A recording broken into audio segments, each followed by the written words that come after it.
반갑습니다.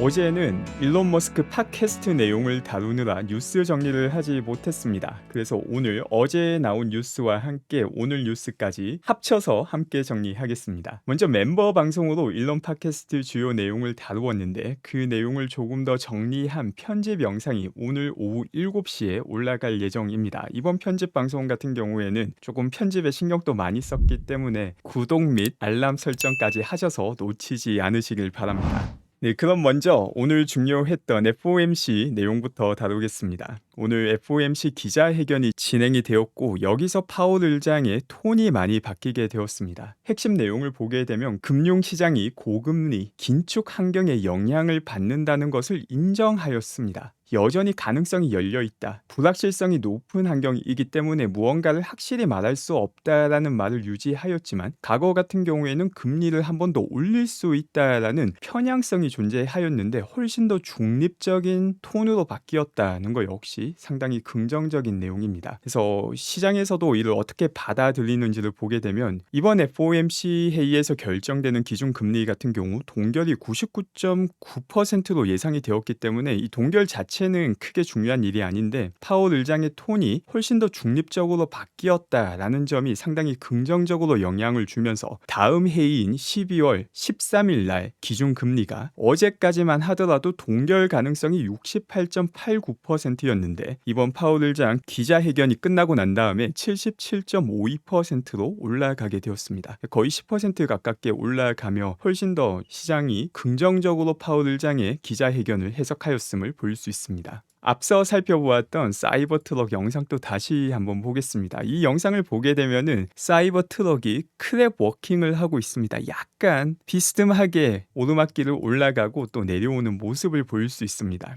이건 앞바퀴, 뒷바퀴가 동시에 움직여서 각도 조정이 되기 때문에 가능한 일이고 벌써 뒷바퀴 후륜 조향을 통해서 비슷한 기능이 있다라는 걸 확인을 하였지만 이 크랩 워킹 자체는 이번에 처음 확인이 되었습니다. 이 크랩 워킹을 통해서 다양한 장점이 있습니다. 보시다시피 대각선으로 이동이 가능하다 보니까 주차 편의도 있고 또 차량 제어 기능이 훨씬 더 높게 향상될 가능성이 높습니다. 테슬라 같은 경우 가장 큰 장점 중 하나가 소프트웨어 강점이기 때문에 크랩 워킹을 가능하게 하는 후륜 조향 기술을 통해서 오프로드와 눈길, 미끄러운 빗길에서 소프트웨어를 통한 차량 제어 성능이 크게 향상될 것이라 기대됩니다. 다음 마틴 비에치아님께서 역시 사이버 트럭과 관련된 주요 내용을 공유해 주셨습니다. 이 글을 올리기 전에 4년 전에 올렸던 게시글을 링크를 하였는데 이제 한 달만 더 지나면은 사이버 트럭 딜리버리 이벤트가 시작된다라는 글과 함께 이 사이버 트럭 딜리버리 이벤트에 참여하기 위해서 크레딧을 통해서 추첨권을 살 수 있는데 이번 이벤트의 경쟁률이 역사상 가장 높다라고 밝혔습니다. 이게 간접적으로 사이버 트럭의 인기가 얼마나 높은지를 보여주는 지표입니다. 그리고 이 글 같은 경우 마이크님께서 정리해 주신 건데 미국에서 트럭 시장의 가격과 1년간 몇 대가 팔리는지를 나타낸 자료입니다. 이걸 보게 되면 너무나 당연히 가격이 내려가면 내려갈수록 연간 판매되는 트럭의 수는 아주 높게 올라갑니다. 다만 사이버 트럭 같은 경우 초기 생산량이 제한적이다 보니까 높은 가격이 있다 하더라도 못 팔 걱정은 전혀 없는 수준의 시장이 존재한다는 것을 역시 보여주고 있으며 미래 사이버 트럭의 가격이 내려가게 된다면은 얼마나 큰 시장에 접근할 수 있는지도 잘 정리한 자료입니다. 그리고 어제 확인되었던 중국 주간 보험 등록수와 또 오늘 추가로 나온 모델 3 판매량까지 한번 보겠습니다. 이제 어제 발표되었던 중국 주간 보험 등록수 같은 경우 23일에서 29일치의 등록수인데 이게 1,800대가 기록이 되었습니다. 그리고 중요한 거는 26일부터 모델 3 플러스가 중국에서 인도가 되기 시작을 했었죠. 작년과 비교해 보면은 역시 주간 보험 등록수가 올라가며 중국 내 판매가 올라가는 트렌드를 보여주었습니다. 그리고 오늘 더 구체적으로 중국에서 모델 3가 얼마나 판매가 되었는지를 보여주는데 26일부터 판매가 되기 시작했음에도 불구하고 상당히 많은 판매량을 기록했음을 볼 수 있습니다. 만약 이걸 일간 판매량으로 따진다 하면 벌써 일간 최고 판매량을 기록을 하며 모델 3 플러스의 인기를 보여주고 있습니다. 유럽에서도 모델 3 플러스가 판매가 되고 있기 때문에 이번 4분기 모델 3 플러스로 인한 매출 향상도 상당히 기대가 되고 있기도 합니다. 또 동시에 테슬라의 테슬라에서는 계속해서 혁신을 이어나가고 있습니다. 그 혁신의 대상이 기가프레스 자체도 혁신인데 여기서 끝이 아니라 추가 혁신이 확인되고 있습니다. 지금 보시는 게 왼쪽 사진이 과거의 기가프레스에 사용되고 있던 쿨링 시스템이고 오른쪽이 새롭게 활용되고 있는 쿨링 시스템입니다. 쿨링을 더 효율적으로 하는 장치로 파악이 되고 있습니다. 기가 캐스팅에서 쿨링이 중요한 이유는 조금 더 효율적으로 쿨링을 진행할 수 있다면 캐스팅을 같은 시간 안에 더 많이 할 수 있기 때문에 상당히 중요한 내용이 됩니다. 그리고 이런 새로운 쿨링 시스템이 기가 텍사스에서도 확인이 되고 있습니다. 기가 프레스 1번, 2번 같은 경우는 과거의 쿨링 시스템을 활용하고 있는데 반해서 3번과 4번 같은 경우는 앞서 살펴본 새로운 쿨링 시스템으로 효율을 더 높이고 있는 모습이 목격되었습니다. 그리고 아주 중요한 소식이 미국 재무부로부터 나오기도 하였습니다. 바로 내년부터 본격적으로 시행된다라고 말을 할 수 있는 전기차 7,500불의 보조금 혹은 할인입니다. 내년 같은 경우에는 7,500불을 판매 가격에서 바로 할인을 할 수 있는데 받게 되는 세액 혜택을 딜러 혹은 테슬라에게 바로 넘겨버리면서 차량 가격 인하 효과를 가져오게 됩니다. 그리고 이를 시작하기 위해서 딜러 혹은 차량 판매 제조사가 미국 재무부에 관련 내용을 신청하라라는 글이 오늘부터 올라왔습니다. 그래서 내년 1월 1일부터 본격적으로 7,500불 할인 효과를 볼 수 있습니다. 그래서 이 내용 때문에 사실 4분기 판매량이 조금은 영향을 받을 수 있습니다. 지금 산다 하더라도 7,500불의 세액 공제를 받을 수 있는 분들은 상관없지만 그걸 못 받는 사람들 같은 경우 혹은 바로 할인을 받고 싶은 분들 같은 경우 조금 더 기다려서 내년 초에 구매를 할 가능성도 조금은 생기게 됩니다. 그래서 이번 4분기 판매량이 내년 1분기로 조금 밀릴 가능성도 있지만 조금 더 길게 본다면은 확실히 전기차 산업 전체에 아주 큰 도움이 되는 보조금이 됩니다. 그리고 IRA를 통해서 얼마나 많은 새로운 투자가 발생하였는지 블룸버그에서 정리해 주기도 하였습니다. 지금 단위 자체가 빌리언인데 배터리와 관련해서 미국의 새로운 투자가 72빌리언만큼 아주 큰 투자가 이루어졌음을 볼 수 있고 그 밖에 다양한 분야에서도 상당히 많은 투자가 이루어졌음을 볼 수 있습니다.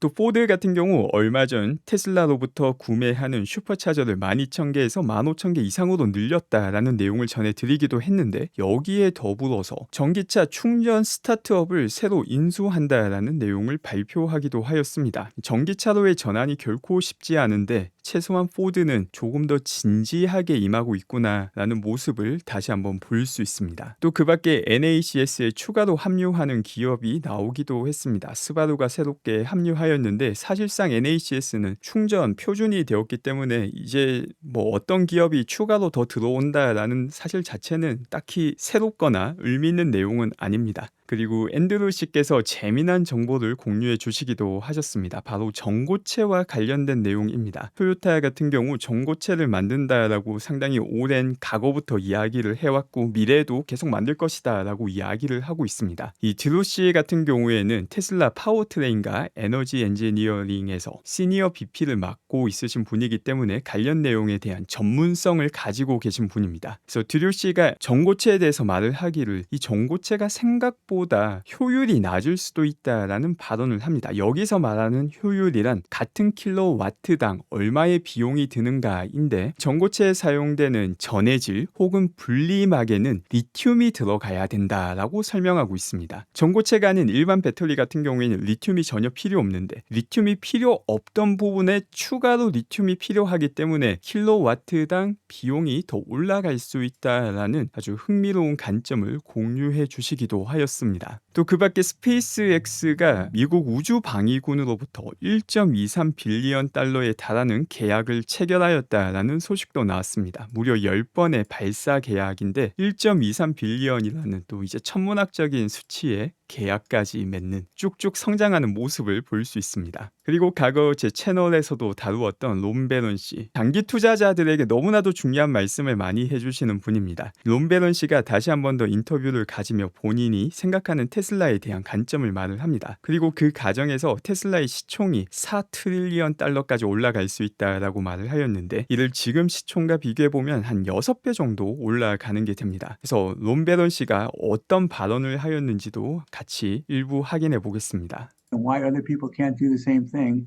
And in the case of Tesla, we are convinced that people cannot do what they're doing and 왜 테슬라가 하는 것을 다른 기업들은 할 수 없을까요? 우리는 테슬라가 다른 기업들보다 훨씬 더 뛰어난 경쟁 우위를 가지고 있다라고 확신합니다. 자, 이게 레거시 오토메이커들의 상황과도 연결이 되고 있는 내용입니다. 간혹 가다가 레거시 오토메이커들이 전기차 힘들다라는 이야기를 많이 하니까 걱정하시는 분들이 있는데 이 맥락을 알고 보면은 너무나도 재미있죠. 누가 어떤 말을 하냐가 중요한 게 전혀 아닙니다. 좋은 제품을 만들 수 있는가, 그리고 그 좋은 제품을 낮은 원가에 생산해서 경쟁력 있는 가격에 팔 수 있는가가 핵심이죠. 테슬라는 이를 하고 있습니다. 하지만 레거시 오토메이커들은 낮은 원가가 전혀 진도가 나가지 않고 그것 때문에 전기차 시장에 진입 자체를 못하고 있고 안 좋은 이야기가 나오고 있습니다. 이게 말하는 게 뭐냐, 테슬라는 할 수 있는데 다른 레거시 오토메이커들 혹은 신생 전기차 제조사들은 못하고 있다. 그만큼 격차가 크다라는 걸 알려주는 건데, 그 이야기를 듣고 테슬라 걱정을 한다라고 하면은 내가 이걸 조금 더 차분하게 이 시장에 대해서 생각해 볼 필요가 있습니다. 계속해서 롬베런 씨의 발언을 들어보겠습니다. that ultimately it's not just going to be a car company, it's not just going to be a battery company. 또 테슬라는 궁극적으로 자동차를 만드는 회사도 아니고 배터리를 만드는 회사도 아닐 것입니다. But ultimately, all the other car companies, which 50 years ago elected to become much more profitable and outsource supplies and compute to other people, 이제 기존 레거시 오토메이커들 같은 경우는 상당히 오랜 시간 아웃소싱을 통해서 차량을 만들게 되었고 필요한 기술들을 다른 회사들로부터 조달을 받게 되었습니다. we're going to be like Intel was inside of computers. This is going to be Tesla inside of cars. 이제 미래는 어떻게 될 것이냐, 과거 컴퓨터 안에 인텔 칩이 들어갔듯이 모든 차량 안에 테슬라 칩이 들어가는 미래가 펼쳐질 것입니다.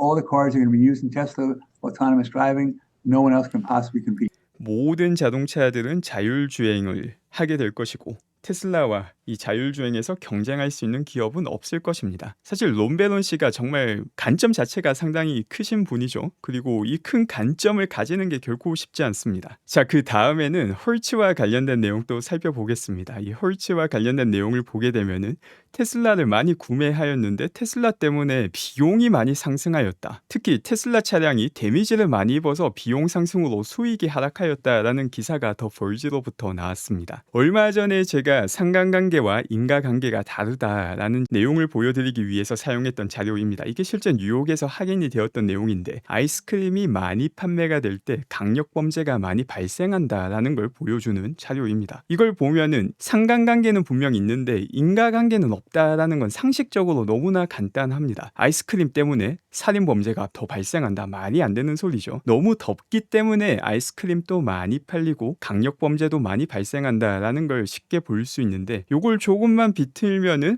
앞서 살펴본 기사가 됩니다. 그리고 이런 기사에 좀 예리하게 생각을 안 하면은 그냥 낚일 수 있습니다.